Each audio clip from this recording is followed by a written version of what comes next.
Wonderful. Thank you so much, Jay, for the introduction and for having us. And thank you all for attending. We're so excited that you're spending part of your day with us. My name is Soren Schwab, like Jay said, and I get to work with our sales and marketing team here at CLT. Been with CLT for about 4 years, and we started in 2015. So kind of one of the earlier employees, and really have seen the steady growth the last few years. Thanks to many of you for supporting CLT. Joke with my wife a lot about this because she gets to hear me when I'm working from home, and I always say, you know, what's more boring than taking a standardized test? It's talking about a standardized test, and that's what we're doing today. But I promise it's not going to be boring. We're trying to make it as dynamic and interesting as we can. And so, as Chase said, the chat feature is open, and so along the way, if you have questions, we want this to be more of a conversation than just a long presentation. And so I'm just going to take a minute or two to address kind of two elephants in the room. One of them is something that I know Kimberly on the customer service front too, we get a lot, and that's, well, we like what you're doing, but we're not a classical school, or we're not a classical homeschool family, and so your test is probably not for us. The name is actually Classic Learning Test, not Classical Learning Test. Common misconception. I don't blame you all. It is close, but it's Classic Learning Test, really talking about the classic works of literature, primary documents, philosophy, religion, as Matthew Arnold said, the best of what's been thought and said. And so nowhere on the test do students have to translate Latin or you know, just read endless passages of Cicero and Aristotle. There might be a Cicero passage, but that's not the main focus. So so that's the first. I think the other is we talk a lot about testing, and I think especially in the last few years, there's been a lot of controversy around testing, and there are so many tests, so many assessments out there. And so I think the second elephant in the room is, well, then why the need to have another one, right? Like in 2015 when CLT started, why did you feel like there is a need for another test? And we're going to try to make that case today, that there's a need for a better test, a more aligned test with your educational values. But really, it all starts for us, and I think for you all too, with mission. We're a mission-driven company. We're mission-minded, and our mission is to reconnect knowledge and virtue by providing meaningful assessments and connections to seekers of truth, goodness, and beauty. And really, that reconnecting of knowledge and virtue, like up until the 1950s or so, that was connected, right? That's what education was for. It was about formation of the whole human being. It wasn't just about learning some skills and applying those skills and being a cog in the machine. And I'm sure a lot of what I'm saying is kind of the reasons why you're homeschooling. And we're trying to, in a way, bring sanity back to education, to testing, and in a way put testing in its rightful place. And I think a lot of you probably, when you think about assessments, feel a sense of anxiety, nervous about, oh my God, is the student going to do well enough? And how much prep is necessary? How much studying do we need to do for this? And so I'm going to spend maybe a minute. I'll try to be quick, but just to kind of tell you why we thought in 2015 that CLT really is necessary, why there is a need for another assessment. Because back in the days, and I'm only 35, so heard about this from some parents, there wasn't really that much of an emphasis on testing. I talked to so many folks that said, oh yeah, I went to school or I was homeschooled, and then I took a test once and I got into college and I got scholarships. And now, I mean, sometimes fifth graders are talking about test prep and college prep and this overemphasis on assessment. And we don't want that. And we're going to talk about that a little bit later, to be sure.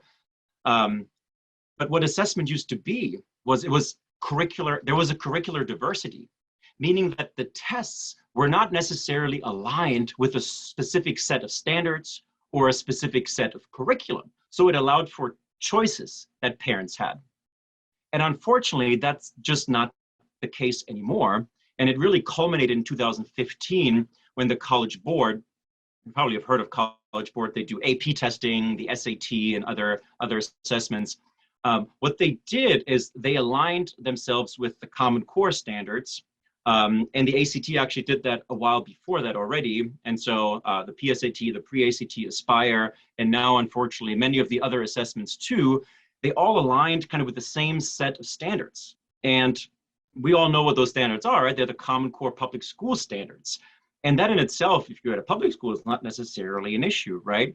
But if you're homeschooling, or if you're at a Christian school, a Catholic school, a classical school, those are not really your standards, right? Those are not the standards that you aspire to. And I think that's often where that anxiety comes in, because you're doing a really, really great job educating your children at home, but then there's that test. And it feels like there's a disconnect between those two things, what you're doing at home and what's on the test. And so that's what CLT is really trying to solve for you all, and where we're trying to serve you. And the way we like to think about it is that the test shouldn't drive what you're teaching. The test should point back to what you're teaching. And so that's what I meant when I said kind of putting testing back in its rightful place. We want to make sure that it reflects, it complements the great work that you're doing at home, that it doesn't feel like it's compromising what you're doing at home. And so that's kind of in a nutshell why we think our assessments are important, are necessary.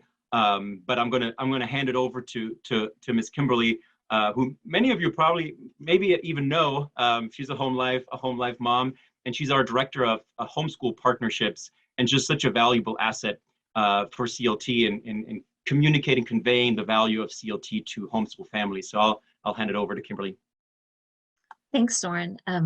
Yeah, I am a HomeLife mom, and I have been with CLT. I started out just part-time doing a little bit of work here and there in 2019, and actually started with some legislative work in Tennessee. And so maybe we get to talk about that a little bit later.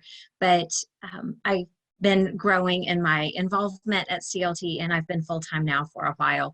But I am new to the role of Director of Homeschool Partnerships, and I'm really glad to be in this role because I am a homeschooling mom. Like this is the group that I feel most comfortable with, and I have the most in common with all of the homeschool moms out there. So I do have two older kids, one that has graduated college, one that is currently in college, and I have a high school senior this year. So I'm about to be labeled a veteran homeschooler, which is a little awkward for me because it's been a lot of my identity for a long time that I'm a homeschooling mom. But I have just been incredibly blessed by the journey that we've been able to have as homeschoolers. And so I wanted to talk to you briefly about, assessment in homeschool. Like, why would we do this? So first of all, I think we assess our kids all day long, every day, right? We have them narrate back to us something that they've just read or that we've read to them. We have them talk to us about what they're doing. We ask them lots of questions and they answer. So there's lots of assessment that we do all the time to just check, like, are we getting to mastery? That's always the goal, right? That they master the material. So, we're already doing that. So why is there a role for an additional assessment? And I would say my husband and I talked about this a lot when we started homeschooling. We were actually in a state that required some end-of-year testing. And we could either choose that, or we could choose to do this narrative, where we had a certified teacher look over a portfolio of our work and say, yeah, they covered a lot of stuff this year. The student has made great progress. They should be able to keep homeschooling. But my husband and I talked about the option, do we do the narrative? Do we do assessment? And we landed on assessment for a couple of reasons. So I'm going to talk to you about that. First of all, I'm an occupational therapist by trade, and I had graduated from college with an occupational therapy degree. I had to sit for a very long, very arduous test that was given one time a year. And if you passed it, you got to practice as a therapist. And if you didn't pass it, you had to wait one more year and study trying to pass that test. I think nursing boards, a lot of medical licenses fall under this. Like, there are high pressure tests, much worse than any college entrance exam that I took, because whether or not I could practice and earn a living was based on the outcome of that exam. My husband is a computer scientist. He gets new certifications all the time because, you know, he wants to show that he has knowledge in a particular area. So even today, he is not that far off from retirement, but even today, he is still taking standardized exams to show that he has knowledge in an area. You know, I took the ASVAB actually when I was graduating high school. Whether or not, you know, you get to kind of choose an area that you want to go into in the military is largely based on how you perform on that particular exam. So the reality is so many professions really require standardized testing. So we wanted our children not to be afraid of that. You know, we wanted to normalize the experience of it's okay to have a time test. You know, there is a little bit of strategy toward any kind of multiple choice test. How do you make your choices and do that quickly and manage your time? So we wanted that to be an experience that they were familiar with. And we wanted them also to just not have anxiety over it. Like I said, we wanted to normalize it. It was just part of something that we did. We didn't want to hang our hat too much on the information. Like, we realized that their drive, their perseverance has a lot more to do with their success than how they performed on a particular test. But we also wanted it as a check on us. Like, we knew in homeschooling that we were taking on this tremendous burden for our children's education. And I haven't talked to any homeschool parents that don't feel a burden on, am I going to do enough? Are my children going to be prepared for whatever it is that they choose to do from here? And so for us, standardized testing also helped provide a little bit of an assessment so that we could review the results and say, oh, you know, we're doing great in these areas, but here's something that we could really focus on a little bit more. So we approached it that way. Like, these were useful. Now, I will tell you, I was very frustrated in the testing because we were doing a much more classical or Charlotte Mason approach typically. And when we were doing this, like, we were covering ancient history when the Common Core standards were saying we should be covering civics. And so maybe our social studies scores for the years were not what they should have been. But when I look back at what were our reading comprehension scores and what were our grammar scores, I'm like, these are the things that I care about, because yeah, we just haven't covered civics yet. We've been studying what was going on in the ancient world. So I really appreciate CLT because it's not tied to these specific standards. We really focus on those areas that are key for knowledge and learning in any environment. And so I'm happy to talk a little bit more about the specifics of what we test, but I just wanted to kind of give you all a place to start of, like, why would I even consider assessment? And for us, it was very important. And I will say it was productive in that our kids were pretty comfortable test takers by the time they got to college, and it made it a really easy transition for them. So for us, it seemed to work in that we took some of the pressure off. But yeah, so I know Jennifer and Lonnie are on here too, and I think you all probably have a really good pulse on, like, what your families are needing and what kind of questions they might have.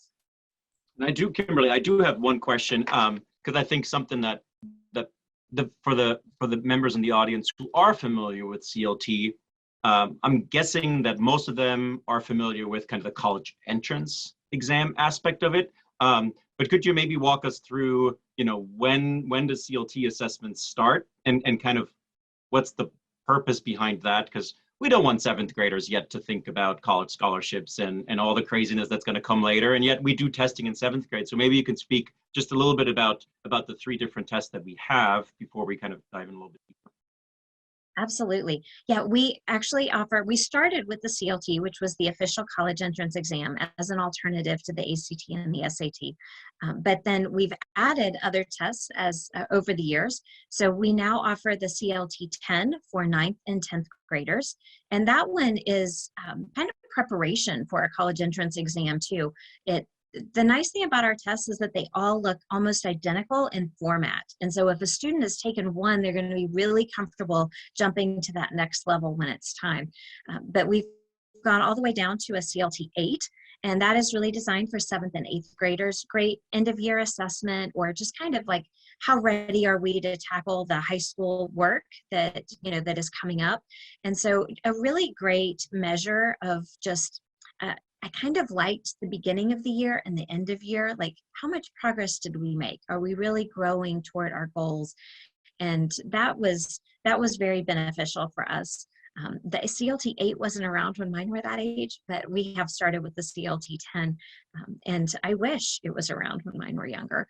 But yeah, the CLT 10, there are some scholarship opportunities tied to that. There's a lot to offer, and we'll get into some of those specifics.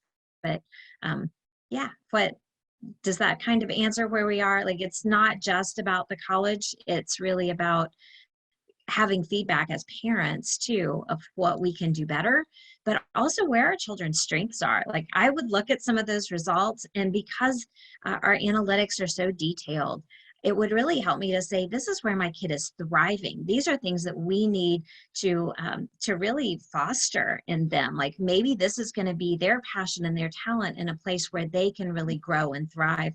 And like my daughter, we figured out, communication was really her thing. So she didn't have a lot of stuff that she was intensely interested in. And as I would toss out different ideas to her, she was like, I don't want to do that.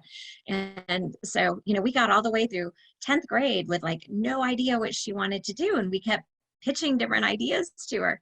And so finally she was like, communications, like I could do journalism or something in the communications field. And very much it was reflected on her testing that's where her strength was too. So I think it's really nice to find those pieces and start to fit them together and help your kids foster their talents and their passions, and also to work on those areas that may be lacking. Mm-hmm. Absolutely. Would you because families are probably familiar with the pre-ACT, and I remember I used to be a teacher, and we did the Iowa. Some families might be familiar with the Iowa, and I was a teacher, not a parent at that point, but it was kind of similar, right? Because you want to look at the results, and then I always thought of assessment as, well, I want to learn something from it too. It's not just for the student; it's also for me as a teacher, and I was actually department chair at the time. And I wanted to help my teachers. But I think what I struggled with, the curriculum, we taught the great books, and we taught, we wanted to instill critical thinking and reasoning abilities and logic. And we wanted them to read a difficult passage, like I taught like Jonathan Edwards and Nathaniel Hawthorne and some of these authors, and the test didn't cover any of that. And so when we got the results back, on the one hand, every now and then it was a nice pat on the back. Okay, the kids did well, but it didn't really assess what I wanted it to assess. And then I wasn't quite sure how to help them.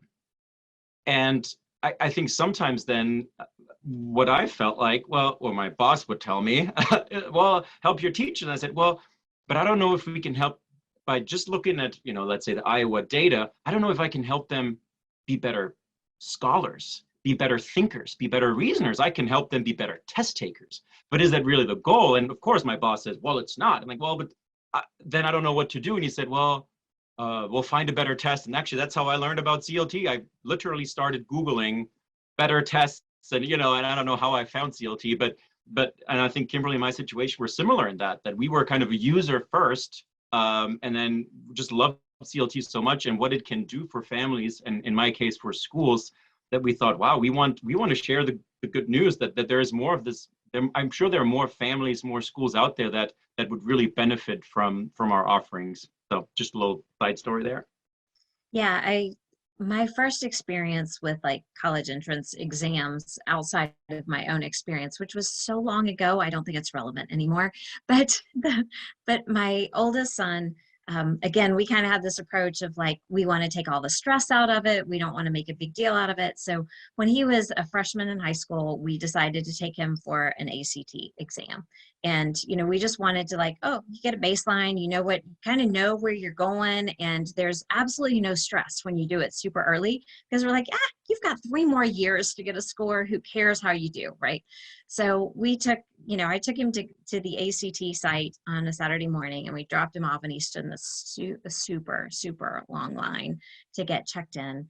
And, then he went in, and, they tell you it's going to be like 4 hours. It's not 4 hours. It's like 5 hours. hours. And I'm like, he's probably starving by now, right? So it took them so long to get everybody in, to get them seated. They were waiting for more people. And then they also did that extra section of testing to kind of give them, like, they're trying to beta test new questions. And so they throw on like another 20 questions at the end of the test. And so even without doing the writing component or whatever, it was like 1 o'clock before he leaves the school, right? So he comes out and he finds us and he sits down in the car. And the first words to us were, "Thank you for homeschooling me."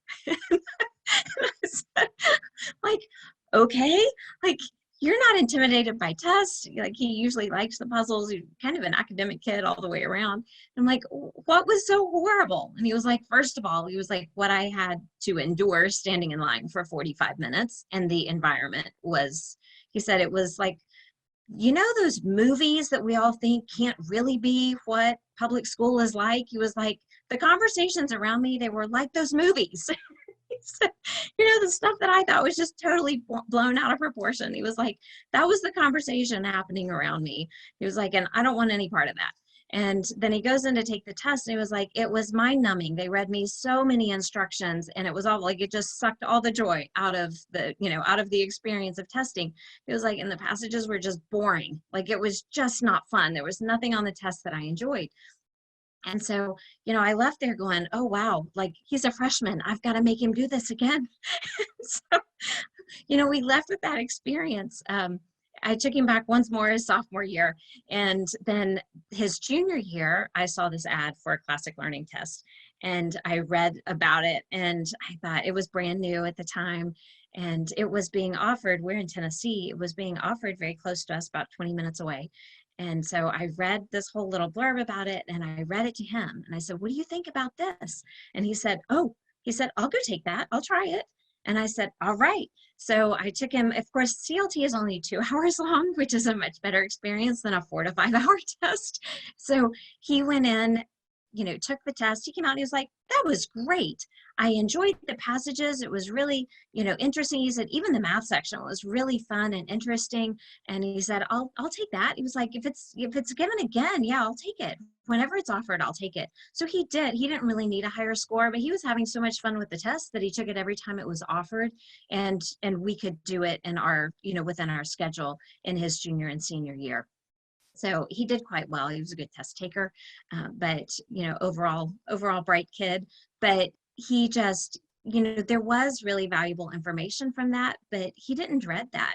So I tried to get him to go back and take an ACT again, because there were, you know, like maybe half a dozen schools at the time that were taking the classic learning test. But he said, no, I'm never going back and taking that test again. And I said, well, come on, like, you might get this super, super high score. And he was like, I don't care. I'm done with that test. So he never would go back and take it again. He may have had a perfect score on the ACT because his concordance score on the CLT had him, you know, clearly at a 36 or above. And but he was like, it is not worth it. I don't care. But thankfully, the school that he ended up in was one of the CLT partners, so he got their top scholarship anyway.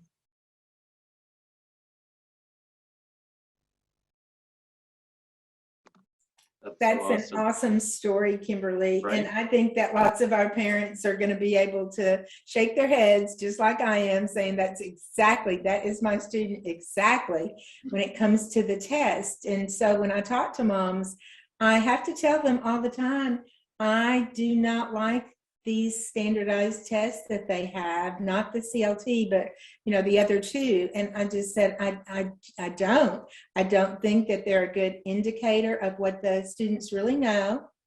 And like you said, they're all about how well you can take the test. And they do feel obligated to pay a lot of money, lots of them. They're paying a lot of money for test prep classes and all kinds of stuff, you know, and get so concerned about it because the tests are so different. And, you know, my son too, he came, first time he took the test, he came home and he said, thank you so much, Mom, for teaching me everything wrong And I'm going, what? And he was just being very, you know, how kids, teenage boys are. And he's like, well, you know, because we learned this, but no, they wanted this on the test. And he had analyzed the whole test. And he knew the political agenda, and he knew the science, you know, while they were, he could tell that there was an agenda behind the test. And that made me as a parent just really uncomfortable that I would send my son into this environment where he could tell, he analyzed it and is thinking, wow, why am I having to take a test like this? I've homeschooled my whole life, and yet here in this test, I can tell they're pushing this agenda, and they're pushing the Common Core, and they're pushing things that we did not study, you know, that were just kind of the opposite of what we were teaching our kids. So I knew that he really should have done a lot better on that test. You know, he did end up going to take it one more time, but he was like your son. He said, I'm done with that test, you know. So I, for one, and my kids are older, so they've already graduated and did not get to do this, but I am so excited for our parents who have this opportunity. And I've got a couple of questions that our parents probably are thinking too. One is, you know, kind of the difference when they're taking the CLT 8 and the 10 as opposed to the regular CLT. And also, like, where do they have to go take it? And, you know, how much it is, you know, kind of comparing to what they've got with the other tests. So I'd like for you to really talk about that. Absolutely. So the CLT 8 and the CLT 10 and the CLT all have this identical format, identical testing interface. And so it's really easy. It's very predictable in that you're going to have 4 passages in what our first section is verbal reasoning, which is really reading comprehension and analyzing the text and being able to make some critical thinking. Like, we have some analogies and some logic and critical thinking components in there. And so I think that's what we all want, right? We all want to raise students who are thinkers and can interact with things in the world, and, you know, and that they can analyze that information. So it is probably similar to reading comprehension, but there's a lot more of an analysis kind of piece thrown into that. And there are 40 questions, 10 questions per passage. So that's super straightforward, right? It's easy to do the math on that one. And then the next section is grammar and writing. So this is testing both, you know, what you know about grammar, sentence structure, punctuation, that kind of stuff, as well as writing conventions. What does this mean? Like, which sentence could I remove from this and still have it mean the same thing? Or what's the most concise way to word this and still convey the same message? There are a lot of questions that really look at how we write something, as well as, you know, just the grammar and punctuation piece. And that one also has 4 passages, 10 questions each. So you're at 80 questions now, right? And then your last section is quantitative reasoning. And so this is what everyone refers to as the math section, but really it's deeper than math. It is logic. There are, I think, 8 straight logic questions on every one of our math sections. And so, you know, there are 40 questions, but it really problem solving. It is not check this box, I know how to solve this equation. It is like, what do I do with this knowledge of how to solve this equation? And so I really enjoy our math section. I think it's more like working a puzzle, and, you know, and the problem solving piece. And so it's much deeper than just, yeah, I can do this. And so we see that for all 3 tests, there are 40 questions each section. The tests for the CLT 10 and the CLT are just 2 hours long. And the CLT 8 is 2 hours and 15 minutes long. We give them 5 minutes extra per section, just because they're a little younger students, give them a little extra time. But all tests can be taken at home. So the CLT 8 and the CLT 10 are given at home and proctored by a parent. We trust you as the parent to administer this exam to your students. We send you the manual via email. You get all the instructions. I've given these tests before. It is not difficult. Like, you read instructions for probably less than 10 minutes to your student. You know, set them up with the test. They take it online. And they're just having to click answers. That's all they have to do, and then click to move on. And so really straightforward for them. And if they're at all used to working on the computer, it's really familiar. My kids always stress over bubbling in the right, like I'm going to get off track with my numbers and the bubble sheets, and you don't have to worry about that. It's right there. You click the mouse and it's done. So that's really helpful for our remotely proctored CLT, because in 2020 the world shut down and we could no longer go to test sites and do this. Our amazing IT team rolled out remote proctoring, so students are able to take the test from home. They normally go in a bedroom or some place where they can close a door. And, we have a lot of information on our website about, how to manage this. But basically, you do have to have a camera on your computer and a microphone. But all you need to do is show your testing space, you show your ID to the camera. And we do, because we have college partners that are tying a lot of scholarship money to this, we do have to have that proctored by people who are outside the student's family. So they go in a bedroom, or someplace private, and they take the test, and we record them taking the test. We watch them the week following the test, and within 2 weeks, we are releasing the score to students, and then they can share it with colleges. I would like to say that one of the things that I do appreciate about the CLT, a lot of families, I think it's obviously not all the families that do use umbrella schools, but a lot of them choose to use an umbrella school because of the issue of testing, whether or not a parent is concerned about the fact that testing where they just don't think their child needs to test. And then also a lot of children who do have test anxiety and also have, they don't perform as well on a test as they would on just being in a comfortable environment. And I like the fact that the CLT does allow the student to test at home. In the comfort of home, which is one of the, we homeschool in the comfort of our home. And I think that that's great that opportunity is there. And I believe that this is going to be possibly another option for those parents who regularly do not test, to give them a chance to introduce this type of opportunity. Like you said, it does, because there are going to be careers that some of the students may go into, even if they do not go to college, where testing is going to be something that they're going to have to do. So along with the tests that the students take, and the parent, they get the scores, is there any type of access that the parents have to the tests that the students took, so that they can compare the scores, and that the scores to the questions, so that the parents can use that as a reference to maybe find out where the gaps are, and then kind of take that away for the following school year? Currently, we do not publish the questions and answers from the tests. Test development itself is a very time-consuming and complex process. And so for security and integrity of the test, we are not currently releasing these were the questions and the answers that your student chose. What we do have are detailed analytics. And if Soren, do you want to kind of talk for just a moment? I will pull up an example account so they can see what the analytics look like. Absolutely. Yeah, so like Kimberly was saying, you're not seeing the exact question that you missed, but you're actually getting different layers. So you get like a big picture, here's your score, and then here's your score for each section. So how did I do in the reading comprehension? How did I do in the grammar writing? How did I do on the math? And then we even correlate that. So for example, Jennifer, I think you said you have a 10th grader. And so the 10th grader would then also, hey, here's the score, and here's roughly how that compares to PSAT.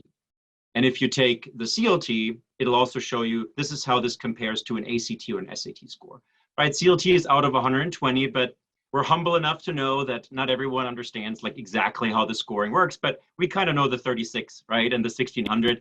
And so we do give comparison scores. But then we really go into, okay, so let's look at the verbal reasoning. Out of those 40 questions, here's how many you got right or wrong. For the different ones. And then we actually have domains and subdomains, meaning, so there's verbal reasoning, but then there's passage as a whole, like how did you do on these kinds of questions, or how did you do on algebraic expressions? And what I love about it the most is that the parents have access to little PDF documents where they can exactly see, oh, this is what CLT means by algebraic expressions or geometrical reasoning or passage as a whole. So here you have the overall score, right? The verbal reasoning, the grammar writing, the quantitative reasoning, and then the concordance, right?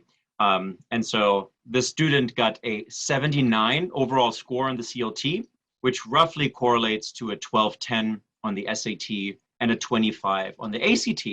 And what's really neat about this is, so for example, Kimberly's daughter goes to Union University. Union accepts CLT, they tie scholarships to CLT. Let's just say, well, my student took the ACT and got a 22 on the ACT. And now they're taking the CLT and they got a 79. If they sent their score to Union, Union is going to take the higher score, which in this case is CLT, and they're going to use that to tie their scholarships to that. So there's really no downside in taking CLT, right? It can only help them access scholarships. And Kimberly, you can talk about the rest and the percentiles and the question types if you want. Yeah, and one of the benefits is I have seen students who are homeschooled or educated outside of the public school system that probably do a little better on the CLT overall because it's more in line with their type of education. And so it's a more comfortable test for them. Even I personally would do better with a 2-hour test than I would with a 3.5-hour test.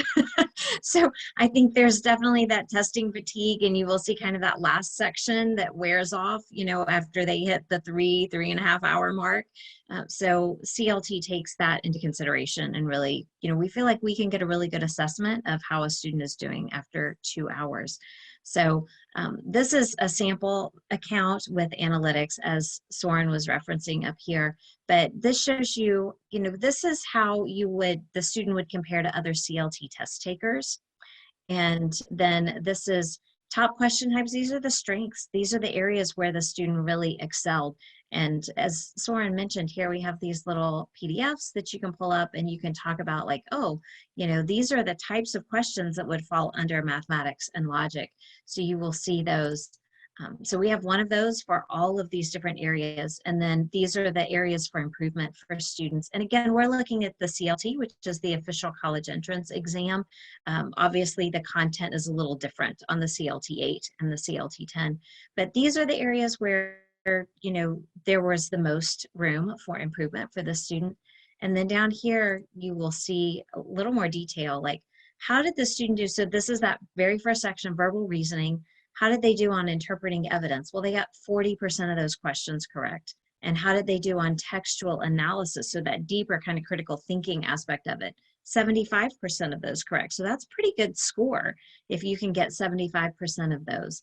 And then we also have these example practice questions linked so you can see what those might look like on a test. So while we don't give specific questions and answers from the test that your student took, we are analyzing for you what are the exact areas so that you have the opportunity to go back, because we all know it's less about like, can I answer this question right, than it is this type of question is where I have a hole or where I have a strength. I have a question. Okay. There's a question. I'm sorry. Okay. Before we get to Samantha's question, I had a question that kind of leads into that. And that is that, I'm always telling the parents, well, you need to do some practice tests because the time is going to go by very, very quickly. They're not going to have time to finish. They're not going to have time to work out the problems. They're really, a lot of times their strategy is just you guess and go on. If you can make an educated guess, that's great, but you're going to run out of time, and then you're just going to, fill in the blank, fill in the bubbles, but, so you might get some of those. And my kids always just hated that. They're like, this is so opposed to everything you've ever taught us about doing our best and not just guessing. It was so hard for them to do that and switch gears. But I'm just wondering how, is the time constraint for each section on this comparable to the SAT and ACT, where they're under such a time constraint that they know it, they would get it right, but there's no way they can work that fast to do it. They're just going to have to guess at the end. Is it comparable to that, or are they going to have more time, do you think? So that's a hard question because individuals vary greatly. So some students are going to finish and have time left over, and other students are going to have to rush to finish. And so we all work at different speeds. Even within my family, I have very different speeded children. So they, given enough time, everyone can probably get there, but it's just a matter of how are we going to handle the time constraints? And that is one of those aspects of standardized testing that I think is helpful to learn to manage, just because professionally, like I said, and even a lot of professions, if you're going into a trade school or whatever, there may be certification exams there too. So I think it's one of those things that you just have to learn to deal with. I think most students will find that they can finish our first 2 sections without too much difficulty. The math section, I will tell you, is a challenge. It is a little more challenging, but keep in mind that the test is designed in a way that it is scored and compared to other tests, so that even if you don't finish it all, or if you don't get a super high score, you don't get every question right, that is not an indicator that you are not performing up to grade level at all. The CLT is actually designed with a little more room at the top so that we can differentiate some of those top students. And so all of that is taken into consideration when you see those analytics. You may only get 60% of questions right on the math section, but you may do way better than the 60th percentile because we don't expect that students are getting 100% right. We have had 1 perfect score in the history of CLT tests. And so don't feel like if you don't get to every question that you're not getting it done. It is not a matter of like, oh, you have to get to every question in order to do well. You can do extremely well on the CLT and not get to every question because we have built it in a way that there's room at the top to differentiate some of those top students. And 2 quick things just to add to that before we move on. I think one is, and Kimberly alluded to it earlier, and you did too, Lonnie, the painfully boring passages. I think it's really hard if you read something that you cannot at all relate to. It's hard to get through that. And at some point, it's hard to stay engaged, and the test is so long. I think and Jennifer, your point about test anxiety, I think if you go into a test and the first passage that you see is kind of this weird, modern newspaper clipping about, I don't even know, you're like, what is going on, right? Versus, maybe, I don't know, like a Jane Austen passage, and maybe you've read Jane Austen before, and you're like, ooh, this is interesting, right? And you kind of get into it. It really is conducive to your finishing because you're engaged, you're reading through it. You don't have to constantly like, what do they mean by that question? We're not trying to trick the students, and I think sometimes the reason why there are a lot of people that make a lot of money on ACT and SAT prep is because it can be gamed, right? You can kind of, well, if this is kind of the way they ask, 90% of the time, I don't know, C is the right answer. I mean, it's just to a science, and it's so bizarre. And so we don't want that. And the other, to Kimberly's point about the math, luckily, the questions increase in difficulty. So it's not like you get a really hard one, then an easy one, and then an even harder one, an easy one. They really get more difficult as you go. And so, like Kimberly said, if you maybe didn't get to the last 2 or 3, at least those were really, really challenging ones. And probably a lot of students didn't get them right, and that's okay.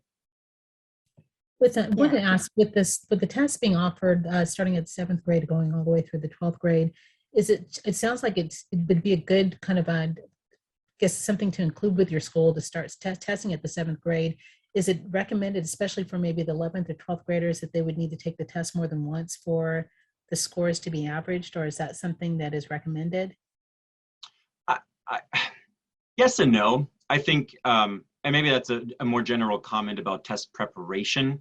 Mm-hmm. I think test prep now has such a negative connotation, right? And we know what is it, varsity blues, like the whole where they paid to have someone else take the test. I mean, there was just so much going on. And so what we like to say is a good education is the best preparation for the CLT. However, I can assume that most homeschool families are not really using multiple choice tests a lot, right? They would do short answer and really explain your answer, show proof. And so a multiple choice test the format probably needs some preparation, not necessarily the content, right? But just the familiarity with the format. And so in that regard, I think it is helpful to kind of start earlier. And Kimberly mentioned that the format is consistent. And so if you start in 7th and 8th grade where it's low stakes, there's no scholarships or college entrance, it's really just to get a baseline. How are we doing? What are our strengths? What are our weaknesses? You get used to the format. And so every year as you're taking it, you'll be able, or the family is going to be able to track growth. And I think the student year after year is just going to get more comfortable taking the test, familiar with the format, but it's not necessary. I think, right, Kimberly, your oldest didn't take the CLT 10, went straight into taking the CLT and did very well. So it's not a prerequisite, but it can help, certainly. Yeah, only my youngest was had the CLT 10 available to him. And so he took the CLT 10 and then the CLT. And for him, it was like, oh yeah, this is easy. I've done this before. But with, with my older two, they just took the CLT and they took it cold. We didn't have a lot of practice tests online. I know at the time my oldest was taking it, there was nothing there. Currently, we do have practice tests available on the student dashboard. So when you create an account on CLT, it's free to create an account. And when you do so, you have access to practice tests. So there are 3 practice tests. You can see exactly what it's going to look like. You can try your hand at it. There's even a timer running, so you can kind of see how the time would fit. And so that's really helpful. And then so those are here on so when you see the student dashboard, they have prepare for exam. And that's where you can find these practice tests. And there's also a practice CLT 10. Now, we do not offer a practice CLT 8 because the CLT 8 itself should be used kind of as a diagnostic of like, where are we in this process? We don't want 7th and 8th graders preparing for a test. We do have the CLT 10 just so they get a little familiarity with it. And we realize by the time they get to the CLT, they're probably looking for some college scholarships and they want a little more preparation. So we have that out there. Additionally, we have the student guide. So there is the CLT student guide that is for the 11th and 12th grade CLT that can be ordered if you want additional practice. Some students just feel much more comfortable if they have a lot of practice and familiarity with something. And so that's a really natural thing to do. And we want to make sure that they have opportunity to do that. I personally did not want to invest a lot of time in test prep. I felt like our time was better spent reading great books, discussing those things. We were doing speech and debate. That took a lot of time, but it was a great critical thinking exercise. We were digging into math and science, and I did not want to carve time out of our day to focus specifically on just preparing for a test that didn't necessarily have educational value outside of just that one thing. And so the CLT has been just a beautiful addition to our homeschool because we didn't have to prepare for the CLT. They might have taken a practice test or 2 to get familiar with the format, but it was already like what we were doing in our education. And so we didn't have to spend time preparing and trying to figure out how to work the exam.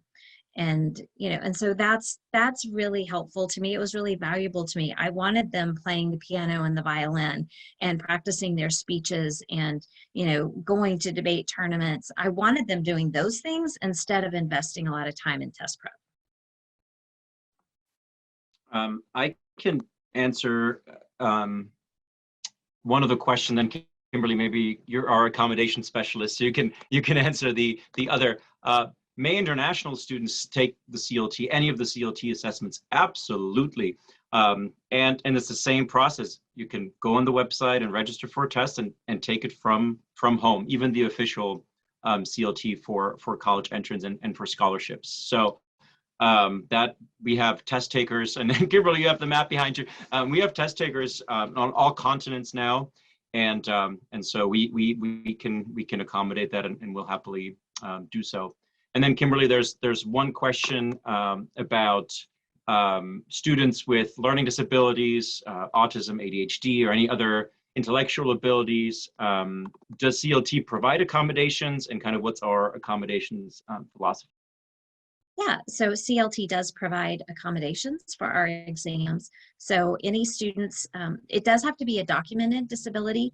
And so whether that's a learning disability or a physical disability or low vision and they need extra time, you know, there are lots of varieties. Those are individually assessed. And so can be extended time, can be, you know, pause, like the ability to pause the timer for a student with diabetes who may need to adjust their blood sugar during the exam. You know, we have a lot of flexibility to work with students. Again, we just need documentation that, you know, that this is what the student has and how it impacts them. So a lot of times those statements from family members who work with them, but also, you know, if they've taken a class at a co-op and maybe the teacher at the co-op also indicates that, or your Sunday school teacher or basketball coach or whatever says, you know, oh, well, you know, this is how I work with Johnny because Johnny needs some extra time and he needs some extra cueing to maybe refocus. And so, you know, if we have some statements from people outside the student's family, as well as, you know, some formal diagnostic, then we can absolutely work with you on making sure that the student is accommodated properly during the exam. And I will tell you, I told you my background is occupational therapy, and I do the accommodations at CLT, and I really wanted it not to be a barrier to homeschool families. And a lot of times, if you look at the processes for some of the other testing groups, there's an additional burden for homeschool families to be approved for accommodations. And we don't want that at CLT. Like it is, you should have the same right and access as someone who attends a school. And so we have the same requirements for schools and for homeschool families to submit a request for accommodations. Perfect. I can share my screen really quickly too. There's a question about some of our partner colleges, and by way of introduction, when we talk about CLT partner colleges, I guess pre-pandemic, when essentially all colleges, maybe with the exception of a few, required testing, right? They required an entrance exam. A partner school for CLT meant that we were part of their suite of assessments that would be acceptable for these colleges. So for example, if you apply to my alma mater, Hillsdale College, and you don't have to take an ACT, right? You were able to apply to Hillsdale College, you submit your CLT score, and they wouldn't say, hey, but we still need an ACT, SAT score, right? So it was just one of the three options. And so we had about 190 or so partner colleges pre-pandemic. During the pandemic, it was difficult, right? Because of the lack of access to test sites. We were kind of the only test around, but most colleges went test optional. And the majority of colleges still are test optional. And in a way, what that means is that CLT is accepted in a way everywhere because it's not required anywhere.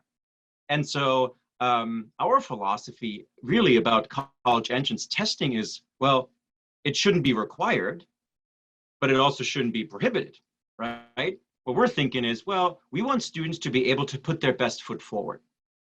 And for some students, that might mean not a test. Maybe they have really high test anxiety, or they have a learning disability, and the testing just doesn't really reflect their God-given talents. And so they shouldn't be required to. But you know what? For some students, the CLT is a great way for them to demonstrate their academic abilities, their reasoning abilities, their logic, their critical thinking. And so they can submit that. In fact, I just, a few weeks ago, I spoke with a school leader, and he said that, you know, even though Harvard is officially not a CLT partner college, they're test optional. And so one of their students sent their score to Harvard, and they reached out to that student because of their CLT score, because it was, you know, a great score, and it set them apart. And I think that's the philosophy that we should look into this, right? Is, well, everything, whether you're the co-captain of the soccer team or you're in speech and debate, like Kimberly's kids, or, you know, you play the piano, and you took this assessment that really demonstrates your abilities well, and you can submit that. But we still have our list of partner colleges, and I'm going to share that. because those are the colleges that we work closely with. They know about us. We kind of talk regularly with them, and you'll see there's some great schools. And so I'm going to share this and see if you can, Kimberly, nod if you can see that PDF with CLT colleges. Wonderful. So you will see most of these schools are private. Many of them are Christian schools. And so they're just alphabetically, but I'm just going to scroll through, and you're going to see a lot of really, really fantastic schools, right? Abilene Christian, Anderson, several Andersons, Baylor, Belhaven, Bob Jones, California Baptist. There's so many wonderful, wonderful schools. Like I said, Hillsdale College. Many, I think, Kimberly, you said 10 or 11 in Tennessee alone.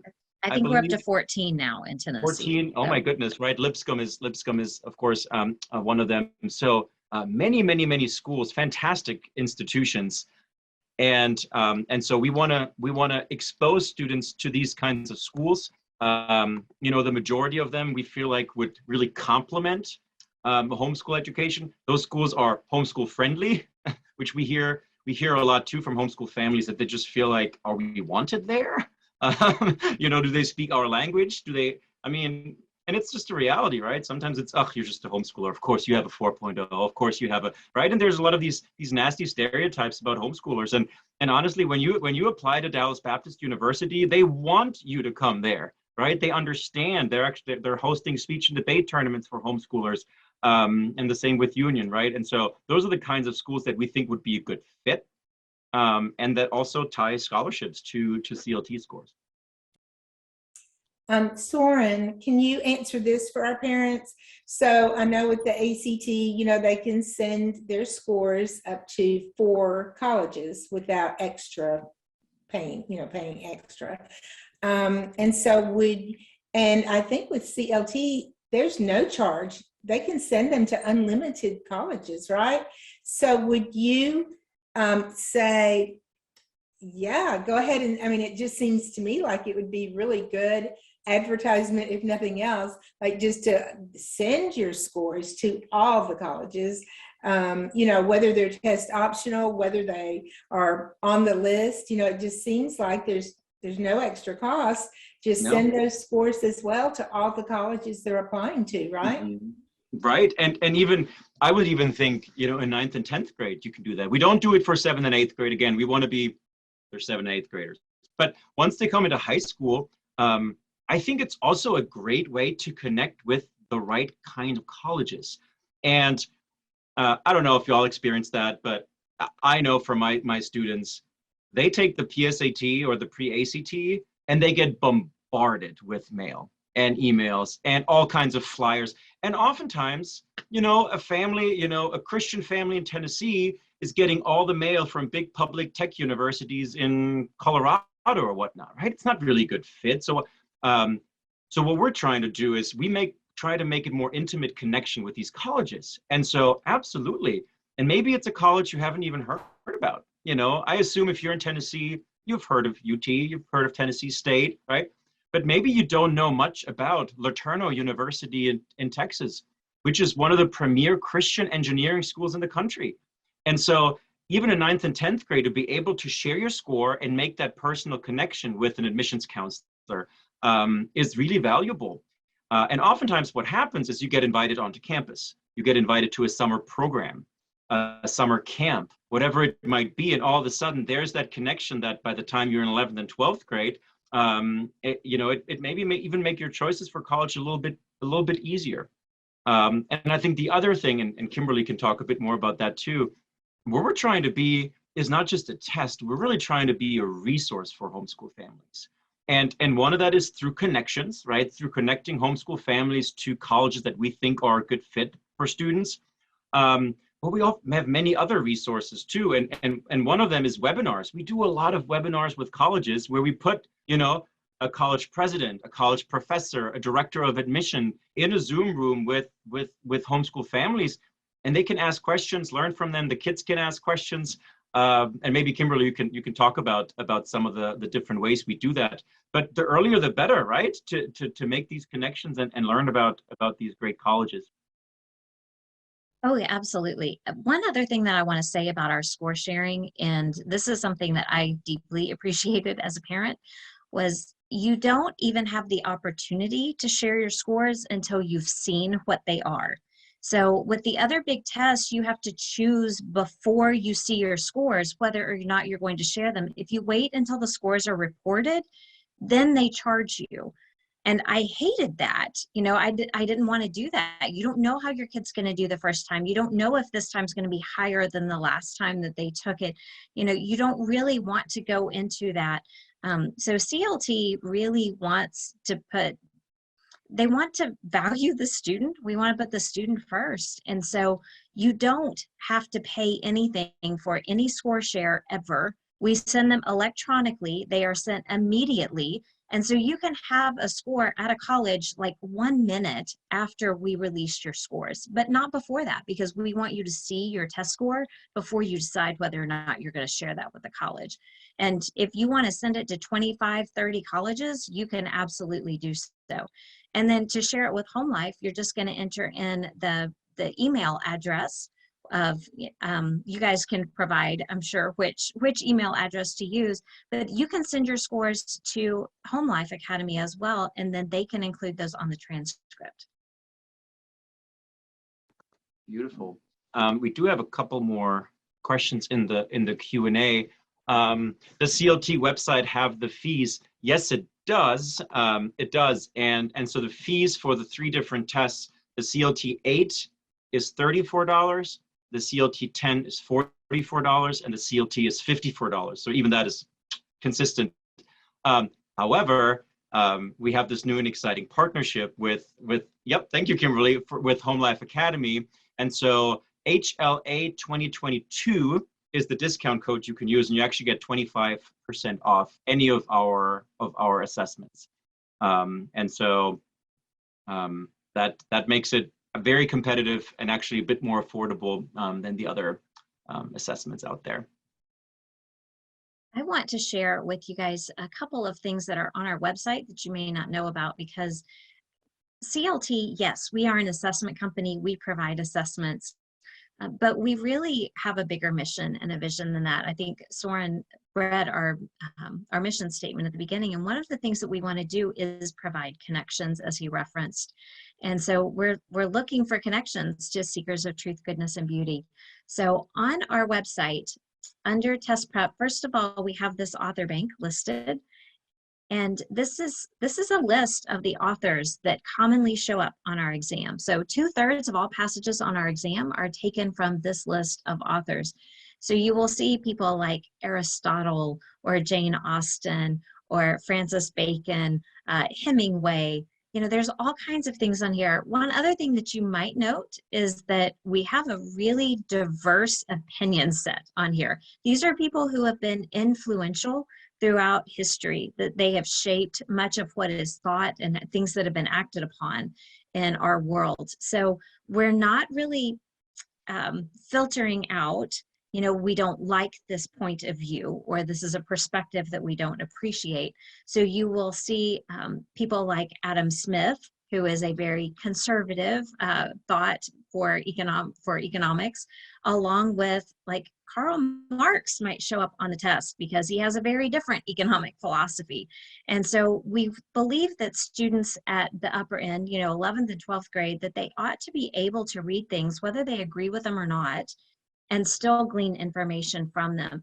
And so CLT is not afraid to post things on here, you know, to include content that may have a religious view, but you don't have to have a religious background to understand and do well on the test. It's just that we're not going to exclude texts that have been largely influential in who we are as a society today, just because they reference God.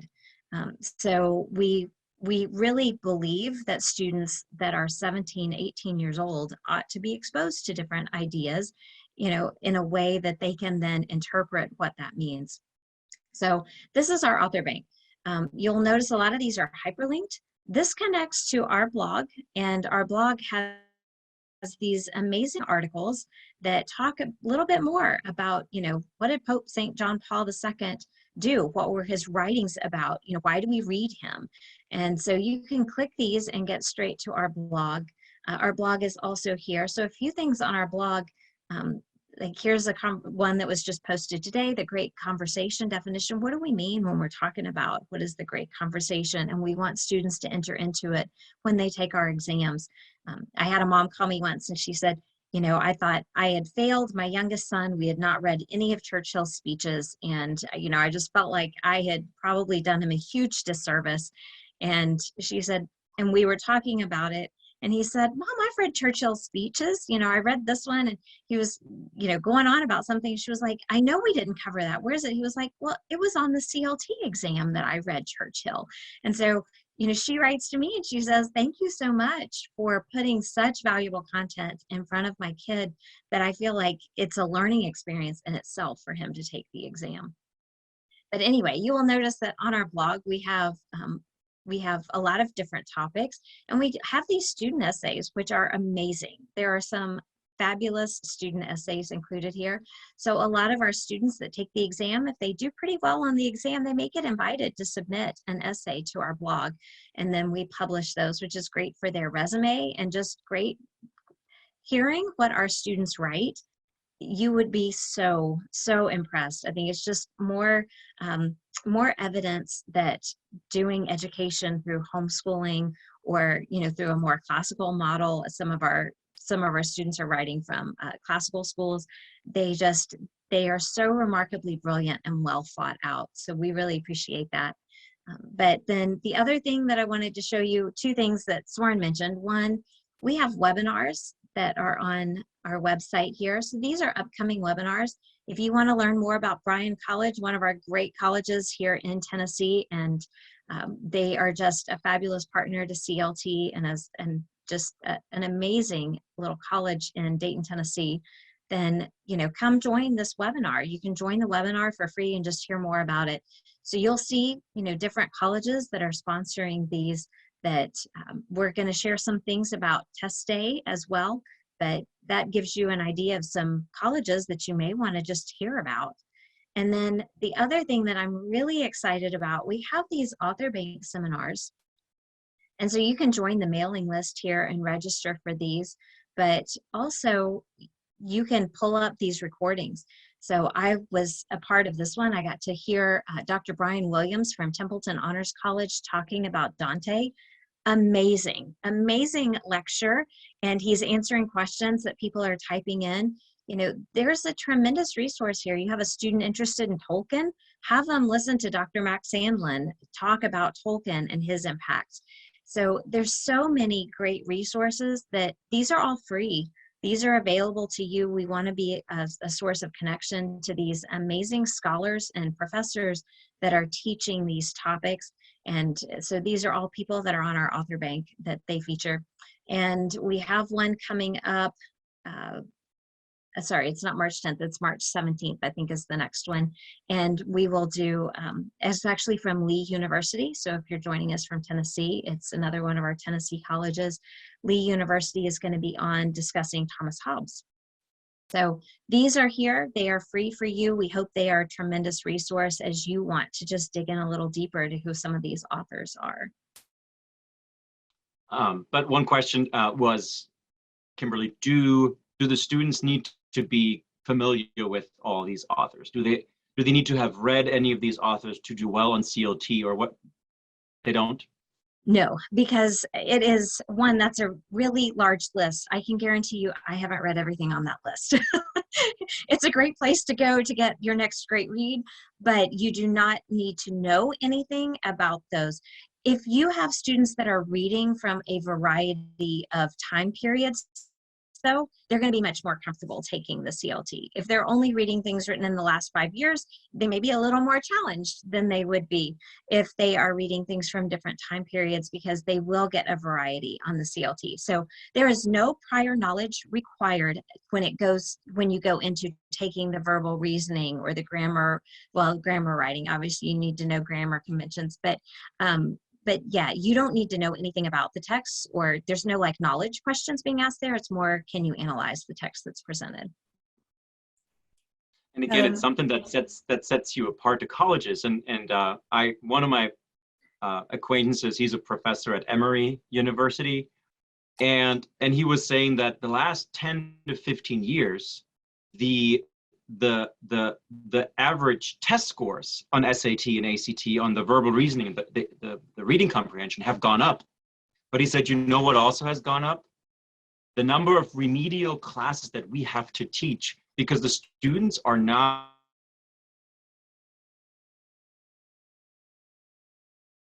work. I think I got stuck there for a sec. They're not ready for college level work because they're not used to reading deeper passages and analyzing them, right? Because maybe, Kimberly, you're right. They're just exposed to like newspaper from the last 5 years. And so it's also a way for the families and the kids to demonstrate, I can read a challenging passage. I can answer questions about it. And here's proof. Absolutely. And you have, a lot of our partner colleges, if you look at their core curriculum, they're going to be jumping into the kinds of texts and authors that we have on our author bank. And so they really appreciate the CLT because it's indicative of a student who can read and understand and interact with those texts. My kids so far, and well, my third is headed to, they've all gone to private liberal arts colleges. And these are the texts that they're reading in college. They've jumped right into that. My daughter started the semester reading Plato, and she's at Union University. And so, for her, it was a great fit because she was used to reading these kinds of texts. And so it really demonstrates to Union or, whatever college it is that you're looking for that, hey, I'm ready to interact with texts that are a little more challenging and thought-provoking than just something that was, written by a journalist in the last 5 to 10 years, which is where a lot of the passages are coming from on some of those other tests. I was going to comment, I don't know if Jennifer was like me sitting there listening to all that you offer, the webinars on all those wonderful works. I'm going, okay, I know that I'm going to be listening to those. They just are an awesome resource. But I was also thinking about our students. It's not unusual for the moms to be, wanting to supplement an English class with literature. That's the main thing, is enriching the literature program, whatever they're doing. Or they might just be putting together their own English course. And so this is a wonderful resource for our moms and our students to have these, not only the list of all these people, but those webinars and everything. That's an amazing resource right there that could be added to the English. And like I said, I know I want to listen to lots of those personally myself, so that's wonderful that we had no idea that was there. So that's something our moms will definitely want to use. Yes. And, as a homeschool mom, I wanted to tap into resources, but sometimes financially, you can't tap into all the best resources that you would like to access, right? And so if I have someone who has a PhD and has studied a particular author in depth, and that's what they write and teach on, and, here's an hour lecture from them for free, you better believe I'm going to put that in front of my kids because it's just this great learning opportunity.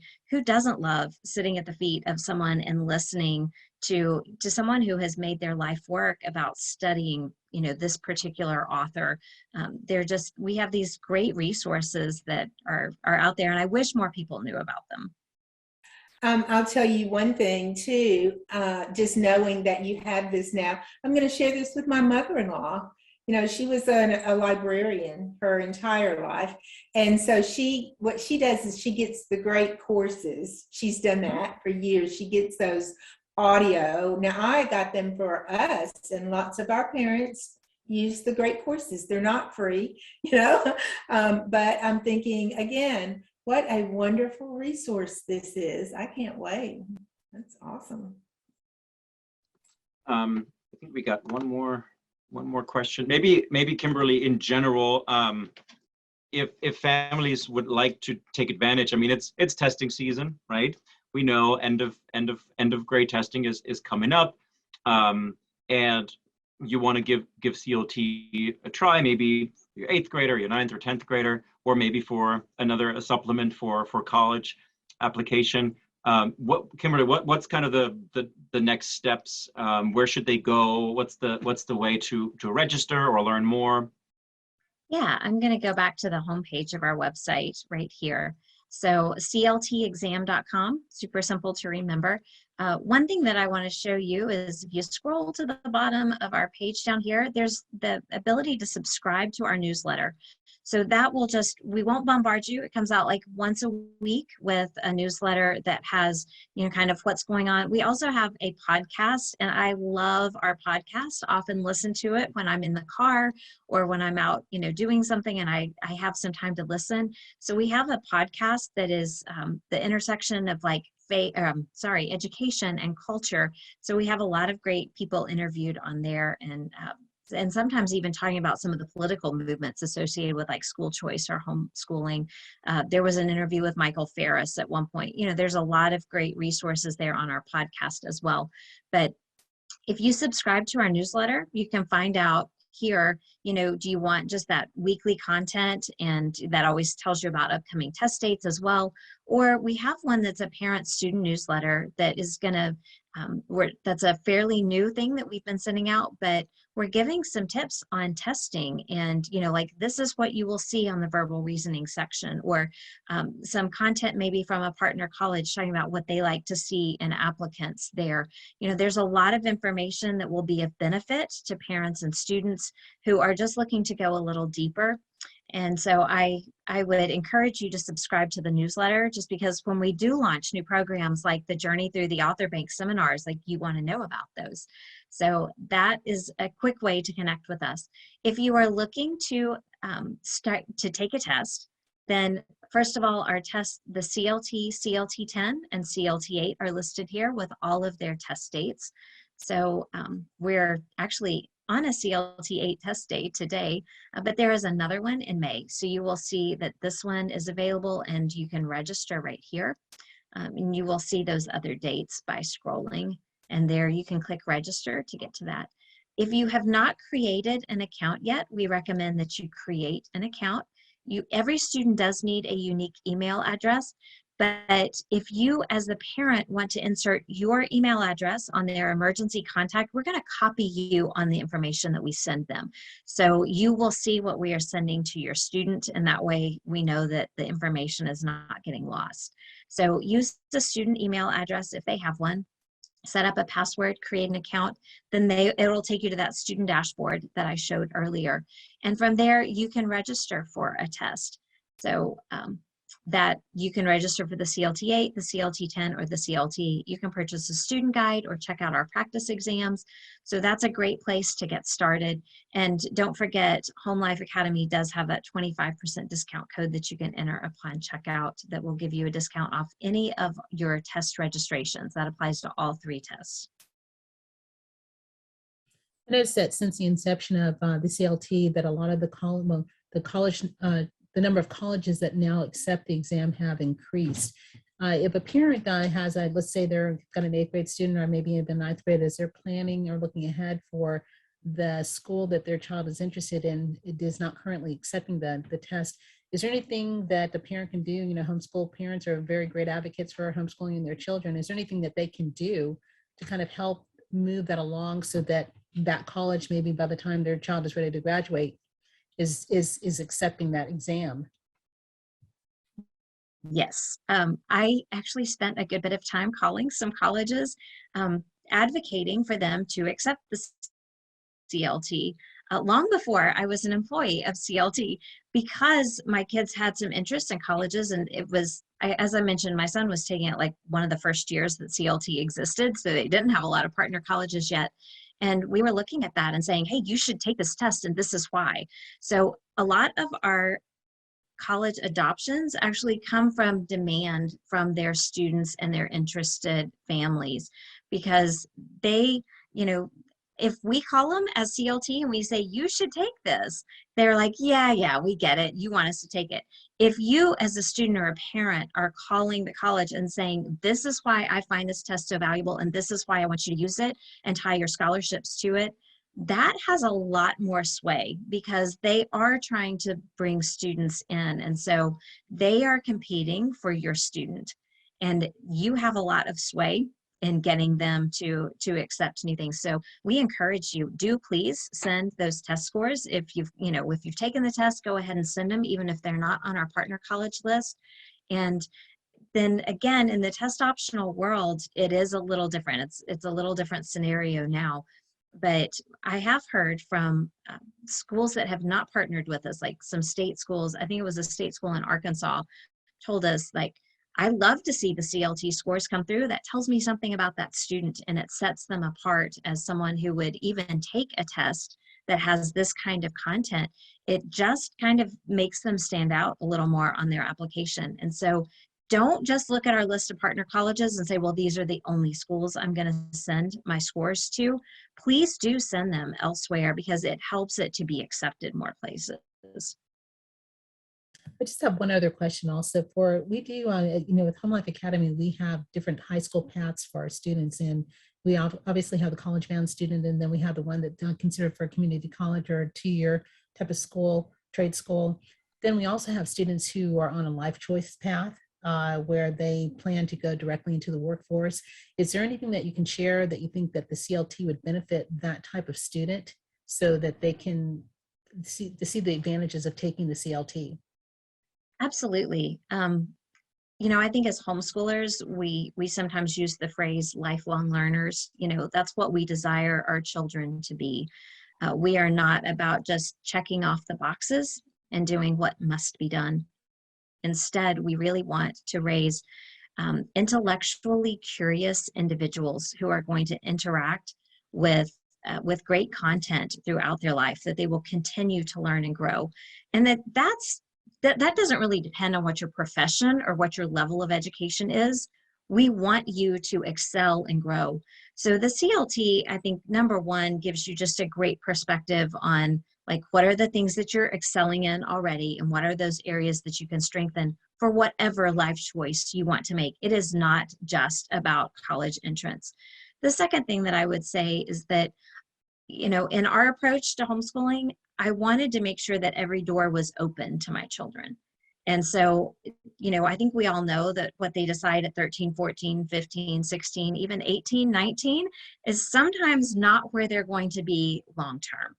And so, one, I wanted to make sure that they were well prepared for whatever path they chose. We never told our children they had to attend college. All three of them are headed in that direction. But we wanted to make sure that that was a path that was open. And so having them take an exam, making sure that their academics reflected that they were prepared for that level of coursework, was really important to us. But I don't know that I would have done my curriculum or my education very different, even if they were saying to me in 9th grade, this is a different trajectory that I want to take, because I just don't want any doors closed to them. But I believe that the analytics are so important, because we do want them to be lifelong learners. We don't want those barriers in place to them interacting with the news that they're going to read, or a book that is being discussed, or their Bible studies, right? When we start talking about digging into, church service and all that, then they want to be able to read and study the word. And there are theologians that write. They're not writing at a really simple level. A lot of times I want my students, regardless of what their trajectory is, to not have any barriers. And I think that the CLT really shows that kind of rigor on our exams. And if they can read the text that we have on our exam, they can interact with anything they're going to encounter in life. Wonderful. I think there was one more question about, are we doing testing sites? Just really quickly, we do not, because now the CLT, actually all of our CLT assessments can be taken at home, either proctored by a parent for CLT 8 and 10, or remotely proctored with video for the official CLT. There's really no need for us to have testing sites. And so you can take it in the comfort of home, in your safe kind of environment, familiar environment. I think the CLT is offered, Kimberly, 7, 8, 9 times a year, several times to choose from. So plenty of opportunities. Yeah, we do have, and we do add new test dates, and new coming up in the next academic year. Well, we've done a couple of them before, but we are also offering some weekday tests too. So if Saturdays are a busy day, maybe you do, some kind of club sports, then, you may want to pick a weekday test, and we are having weekday tests next year as well. Y'all, I just want to say thank you all so much for all the information and for being so personal about it. And it looks like we've got another thank you for this webinar. I had never heard of CLT. That's really great stuff. I'm so excited to be able to get all of this information out to parents. I think it could really change the course for a lot of students. So that's really, really exciting. To everybody watching, thank you so much for being here. Please feel free to ask any last questions while we're finishing up here. And then I just wanted to ask y'all, is there a specific place that would be good to send any kind of follow-up questions for CLT? Where would be a good, maybe an email address for that? Yeah, I'll put it in the chat here. info@cltexam.com. Well, that's our email that will get you to all of our customer service line. And if you have specific questions beyond that related to this webinar, they can always assign those straight to me. But yeah, a lot of general questions, or if you're struggling with like, how do I get registered, or I'm having trouble with my email or whatever, info@cltexam.com. We also have a chat. And so that's, even if it's not online and active, it's an offline that just goes straight to an email, and you'll get an email response promptly from that as well. And then to answer your question, Olivia, yes, indeed, you will get an email of this webinar probably by the beginning of next week is when you will get that. So exciting stuff. And it will also be up on our YouTube channel. So you'll be able to watch it there as well. All right. Well, if all of our bases are covered, then I'll go ahead and sign off for HLA. Again, thank you all so much for being here. Thank you, Jay. Thank you, Lonnie. Thank you, Jennifer. Yeah, thank you so much. I know our parents are going to be so excited, and I think the students will as well, because this has been something that really needs to be out there front and center. This needs to be the test for our students. And as more and more I see the time, because, some of us who have been homeschooling since homeschooling was not a thing, and we know how much we had to lobby. I mean, those days it was all about lobbying, And so, I would just love to see this be right there, so that kids could get the state scholarships, for example, and things like that. And it just takes more and more and more students taking this test and submitting this test, and the parents pushing for that. Well, thank you so much. It was a joy to be on here and to talk to all of our families. And I see a lot of folks that are international, and I'm so thrilled, since we did do the remote proctoring. We have so many more international test takers, and I love it. I think it's just such a blessing to be able to offer that. So I am deeply grateful for your all's attention today. And if you have questions, just please contact CLT. We'd love to help you. All righty. Well, for Home Life Academy, I'm going to go ahead and sign off here. Thank you all so much. Bye. Bye-bye. Thank you. Bye.